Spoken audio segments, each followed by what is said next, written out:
আত্মীয় স্বজন, এই আত্মীয় স্বজন হচ্ছে আমগার জীবনের সব চাইতে ইম্পর্টেন্ট একটা পার্ট। তারা সব সময় চায় যাতে করে আমরা ভালো থাকি, সুখে থাকি, কিন্তু কতটা ভালো থাকি সেই লিমিটটাও কিন্তু তারা বলে দেয়। যখন তারা দোয়া করে যে তারা ভালো থাক, তখন তারা এই দোয়াটাও করে যাতে করে সে আমার থেকে বেশি ভালো না থাক।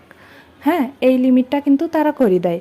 এরপরে যখন আপনার সন্তানদের জন্য আপনি আত্মীয় স্বজনের কাছে দোয়া চাবেন, তখন তারা কিন্তু বলে, হ্যাঁ বাবা তুমি অনেক উপরে যাও, অনেক বড় হও, কিন্তু মনে মনে তারা এই দোয়াটাও করে যে তোমার লেভেলটা যেন আমার সন্তানের থেকে উপরে না যায়, নিচে থাকে। এরপরে আত্মীয় স্বজন যখন খেয়াল করে, যখন লক্ষ্য করে দেখে যে আপনার সুখের লিমিট কিন্তু ক্রস হয়ে গেছে, তার থেকে উপরে চলে গেছেন আপনি, বা যখন দেখে আপনার সন্তান তার সন্তানের চাইতে সফল হয়ে গেছে, তখন তারা কি করে, ওই যে লেন্স ধরে টান দেয়, টান দিয়ে নিচে নামানোর চেষ্টা করে। কারণ বাঙালি তো করা লাগবে, তো এটা